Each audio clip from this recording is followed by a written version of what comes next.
बोले थे कि लड्डू आता था, सोचते अरे बाप रे लड्डू आया, मतलब वो तो खाने का चीज होता है। पते नहीं था कि वो लड्डू का मतलब होता है जीरो, मतलब जीरो नंबर आया। केंद्र जो मदद कर रही है उसे खर्च नहीं कर पा रहे और आज कहते हैं कि केंद्र मदद ही नहीं कर रहा है।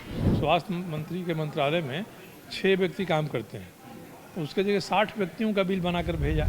चले के पीछे की सरकार के बारे में भी है, मगर वर्तमान सरकार के बारे में कोविड के समय उन्होंने जो किया, जिस तरह सरकारी धन का दुरुपयोग किया, केंद्र सरकार से मिलने वाली राशि वो खर्च नहीं कर पाए, रेमडेसिविर जैसी महत्वपूर्ण इंजेक्शन के बारे में इन्होंने घपला किया और यहाँ तक कि जो वेंटिलेटर्स मिले उसका भी उपयोग नहीं कर सके, निजी अस्पतालों को दे दिया, उनसे किराया तक नहीं वसूल सके, कोई एग्रीमेंट नहीं किया उनसे, और जो दवाएं खरीदी गई उनका एक्सपायरी डेट बड़ी नज़दीक था और कम पोटेंशियल वाले, कम ताकत वाली दवाएं खरीदी गई।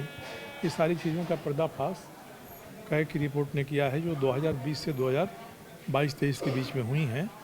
ये चूँकि कैग की रिपोर्ट पर विधानसभा में बहस नहीं होती है, तो मैं मांग करता हूँ कि सरकार को यह संज्ञान लेना चाहिए और जो भी अनियमितताएँ हुई हैं उनको दोषियों को चिन्हित करना चाहिए। बिना स्वास्थ्य मंत्री के संलिप्तता के इतनी बड़े पैमाने पर अनियमितताएँ नहीं हो सकती हैं। इसलिए कोविड समय जो पैसे की बंदरबाट हुई, उसके बाद CHC PHC आज बनाने में जो घपले हुए हैं, यहाँ तक कि जो UG और PG की सीटें हैं यहाँ के मेडिकल कॉलेजों में, वो खाली रह जा रही। 58 सीट UG की और 118 सीट PG की, ये खाली रह गई। ये निर्देशित करता है कि स्वास्थ्य विभाग बिल्कुल घपले घोटाले में है, लगा हुआ है। लोगों के स्वास्थ्य की चिंता नहीं है, सरकारी धन के उपयोग की चिंता नहीं है और केवल बंदरबाट हो रही थी, यही इससे साबित होता है। इशारा किसकी तरफ है? स्वास्थ्य मंत्री जो थे उनके खिलाफ मैंने अनियमितताओं को उठाया, मुख्यमंत्री को पत्र लिखा, सबूत पे उनकी फाइलों की कॉपी लगाई। मुख्यमंत्री जी ने आज तक तो कोई कार्रवाई नहीं किया और स्वास्थ्य मंत्री ने मेरे विरुद्ध FIR दर्ज करा दिया और इनके DSP ने उसको ट्रू कर दिया और इसके कारण से मुझे तो जमानत लेनी पड़ी उसमें। और भी एक आध ऐसे FIR हैं जिनके मामले आगे आएंगे।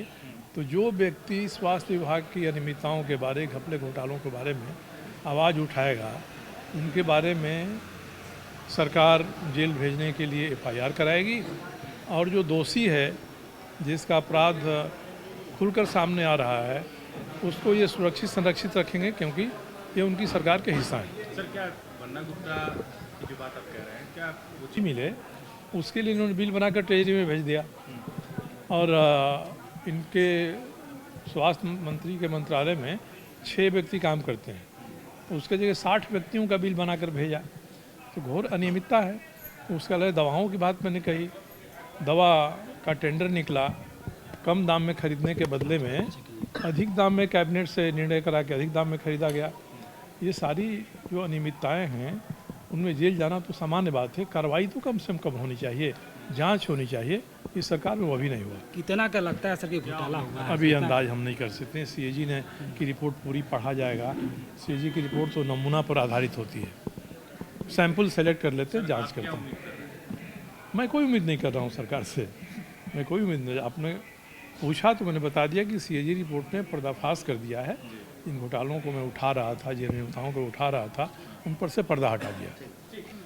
लेकिन आज जब माननीय वित्त मंत्री जी को जब जवाब देना पड़ा, तो ये लोग झूठे अफवाह फैलाते हैं कि हमें केंद्र से राशि ही नहीं मिली। आप लोग भी देखे होंगे, आप मीडिया के भाई बंधु हैं, बड़े बड़े अक्षरों में लिखा हुआ था कि जो कोविड के समय स्वास्थ्य विभाग के लिए जो केंद्र से पैसा मिला, उस पैसे को ये खर्च नहीं कर पा रहे। केंद्र जो मदद कर रही है उसे खर्च नहीं कर पा रहे और आज कहते हैं कि केंद्र मदद ही नहीं कर रहा है। तो आज हम लोगों ने उसी जवाब को मांगा कि आप इतना हिस्ट्री मत बताइए कि अनुपूरक क्यों लाए, क्यों पैसा का डिमांड किए, हम उसको नहीं जानना चाहते।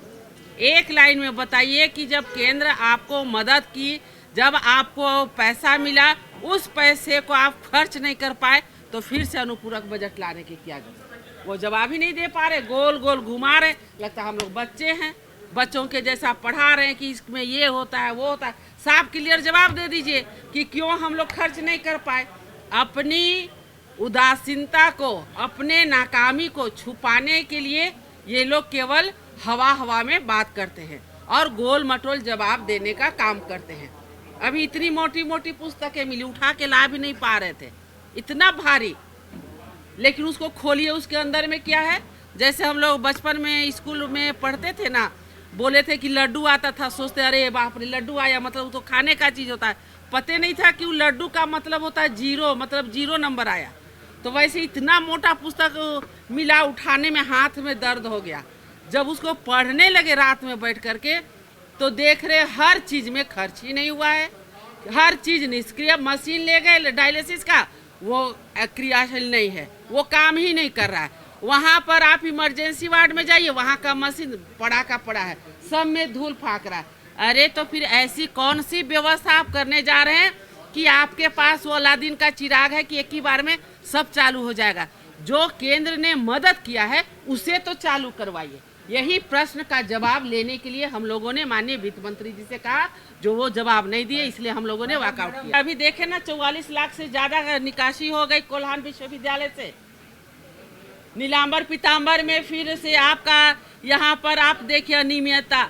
आप कहाँ कहाँ पे जाइएगा, जहाँ पर डालिएगा उंगली वहीं पर छेद नजर आएगा। इस प्रकार की ये सरकार बिल्कुल भ्रष्टाचारियों को बढ़ावा दे करके, लॉ एंड ऑर्डर को ध्वस्त करके, आज गोल मटोल जवाब दे करके झारखंड की भोली भाली जनता को दिग्भ्रमित करके आज केवल कुर्सी बचाने का काम कर रही है।